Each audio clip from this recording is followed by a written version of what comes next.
Hello అండి, welcome to my channel. మా ఇంటి మిద్దె తోట.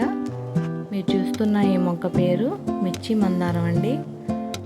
ఈ మిర్చి మందారం గురించి కొన్ని విషయాలు అయితే మీతో నేను షేర్ చేసుకుంటానండి. చూసారు కదా, ప్రతి ఒక్క కొమ్మకి ఎలాగా మొగ్గలైతే వచ్చాయో, ప్రతి ఒక్క కొమ్మకు కూడా మొగ్గలైతే ఎక్కువ వచ్చాయండి. ఇలా రావడానికి ఏం చేయాలో మీకు చెప్తాను. మొగ్గ చూసారు కదా, మిర్చి ఆకారంలో ఉంది కాబట్టి ఈ మొక్కకి మిర్చి మందారం అన్న పేరు అయితే వచ్చిందండి. నేనైతే పూలు కోయనండి, ఈ చెట్టుకి అలాగే ఉంచుతాను.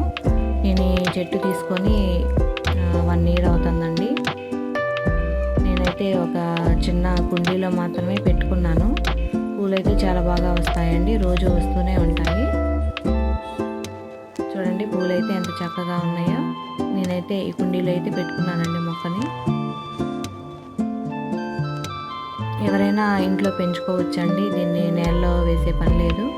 చిన్న కుండీలో అయినా ఈ మొక్క మనం పెంచుకోవచ్చు. మిద్దె తోటలో అయితే ప్రతి ఒక్కళ్ళు కూడా పెంచుకోవచ్చండి. నేలతో పని లేదు కాబట్టి మనం కుండీలోనే ఈజీగా పెంచుకోవచ్చు. చూసారా మొగ్గలు అయితే ఏ విధంగా వచ్చాయో. చలికాలంలో ఎక్కువగా ఈ మొక్కలకి తెగుళ్ళు అనేవి వస్తూ ఉంటాయండి.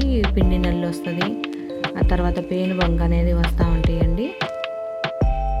ఇలా వచ్చినప్పుడు మనం వేప నూనె అనేది మార్నింగ్ టైంలో స్ప్రే చేసుకోవాలండి. ఎందుకంటే ఎండ తక్కువగా ఉంటుంది కాబట్టి పగలు మార్నింగ్ టైంలోనే చేసుకోవాలి. నెక్స్ట్ డే అయితే హార్ట్ ప్రూనింగ్ అయితే చేసుకోవాలండి. చేసుకున్న 1 day వరకు అయితే మొక్కకి వాటర్ అనేది ఇవ్వకూడదు. నెక్స్ట్ డే మనం ఏదన్నా లిక్విడ్ ఫెర్టిలైజర్ కానీ లేదంటే పశువుల ఎరువు కానీ కింద మొక్క మొదట్లో అయితే తవ్వి ఇవ్వాలండి. రిజల్ట్ అయితే ఇలా ఉంటుంది. నా వీడియో మీకు నచ్చినట్లయితే లైక్ చేయండి, షేర్ చేయండి, సబ్స్క్రైబ్ కూడా చేసుకోండి. Thank you.